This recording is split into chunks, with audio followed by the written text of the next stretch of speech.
Olá, me chamo Luiz D'Adamo e sejam bem-vindos ao nosso boletim informativo de soja e milho que a gente traz diariamente para vocês e hoje para falar do dia 27 de fevereiro. O mercado que foi um dia importante em relação ao primeiro relatório do USDA em cima das expectativas diárias para soja e milho. Fator esse que teve grande impacto no mercado de hoje.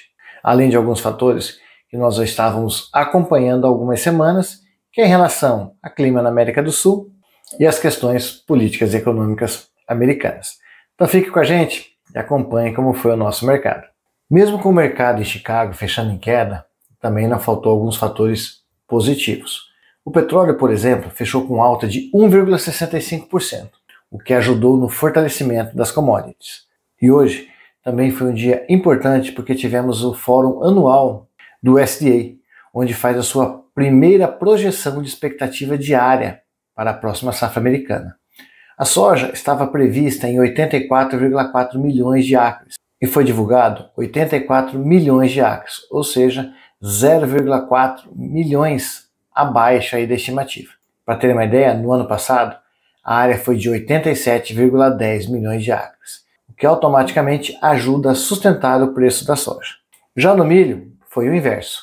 O mercado estimava em uma área de 93,6 milhões de acres e foi divulgado 94 milhões de acres, contra 90,6 milhões no ano anterior. Então demonstra-se que a área plantada de milho vai ser um pouco maior do que o mercado estava aguardando. Então isso acabou gerando uma pressão de queda maior no milho. E a soja, com uma redução maior do que esperada, uma sustentação de preços mais firmes.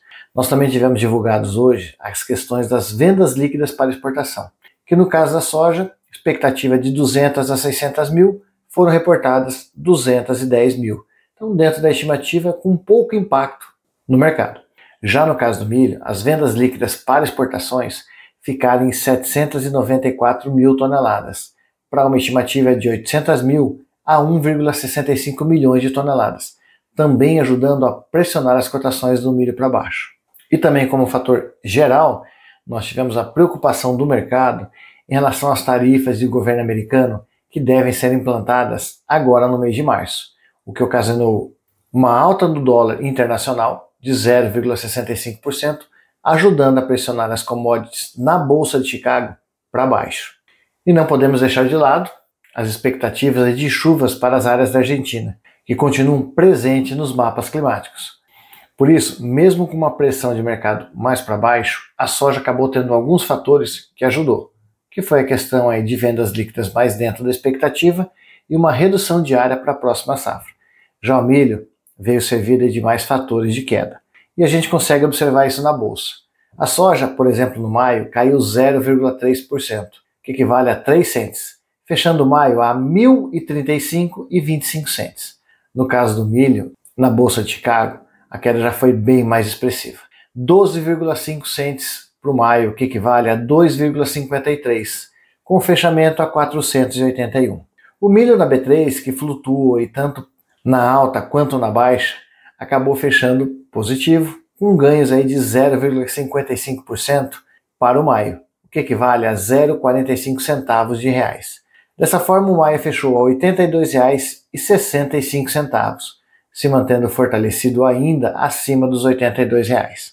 Outro fator que o mercado também olhou hoje foi a questão aí das condições das lavouras argentinas, que vieram com um cenário acima do que o mercado estava aguardando. Por exemplo, quando a gente fala de soja, a estimativa aí de lavouras excelentes era de 17% e veio em 24%. A expectativa de áreas ruins ou regular era de 34% e veio em 33%. Já no caso do milho, a estimativa de áreas regular ou ruim era de 30% e vem em 29%. As condições de lavouras em excelente estado, que estavam previstas em 19%, veio em 21%. Então, as condições apresentadas pelas lavouras para soja e para milho acabaram vindo aí um pouco acima do que o mercado estava aguardando. Mas continuamos tendo aí um mercado extremamente vazio e travado de negociações, onde o produtor, por um lado, não vende mesmo com a entrada da safra.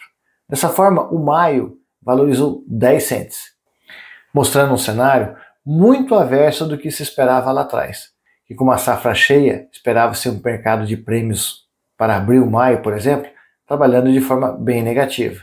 E ao contrário disso, nós observamos eles se fortalecendo aí nos últimos períodos.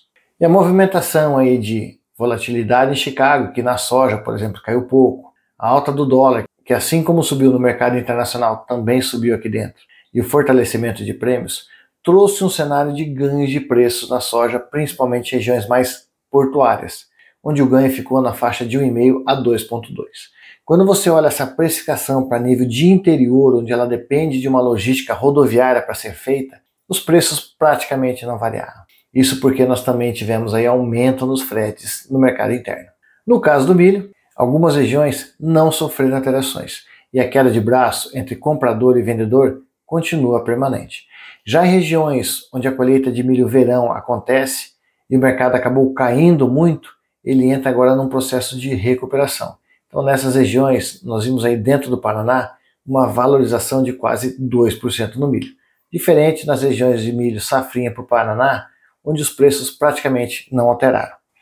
E o dólar, como a gente falou para vocês ali no início, falando que ele se valorizou perante as outras moedas no mercado internacional na faixa de 0,6%, no Brasil seguiu a mesma linha, 0,63% de alta, fechando a 5,8280, próximo da sua máxima de 5,8365. O mercado acabou precificando essa preocupação com as tarifas do governo americano.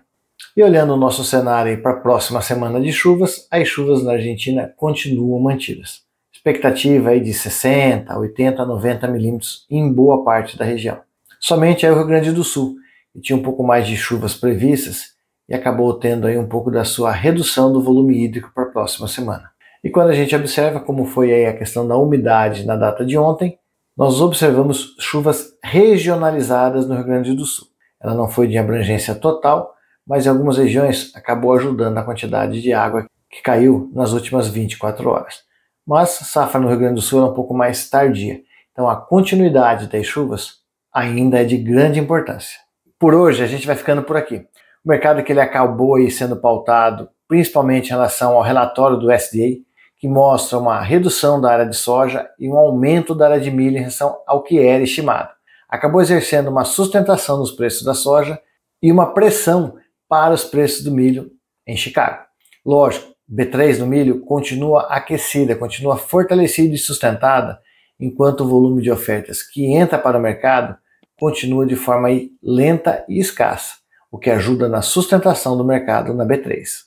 E assim como no milho, a comercialização está lenta, na soja não está diferente. Então nós continuamos a ver os prêmios aí para essa entrada de safra se fortalecendo. O maio hoje ganhou 10 centes de alta, ajudando a melhorar os preços da soja no mercado interno. Algumas notícias são aquelas que a gente já tem trazido para vocês, que elas vão continuar no radar ainda por algumas semanas. E outras, com alguns viés aí de novidade, que por exemplo foi o relatório do USDA, que trouxe alterações nas áreas de soja e milho diferentes do que era esperado no mercado. Muito diferente? Não, mas o mercado aguardava por números diferentes. E agora pela frente, temos que entender o que essa divulgação diária pode vir a impactar o mercado. Acredito que esse impacto é mais a curto prazo, mas é algo que entra no radar do mercado. E para se manter sempre bem informado, acesse sempre o nosso vídeo. Assim, estará sempre atualizado. Então fiquem todos com Deus, um forte abraço e até o nosso próximo vídeo.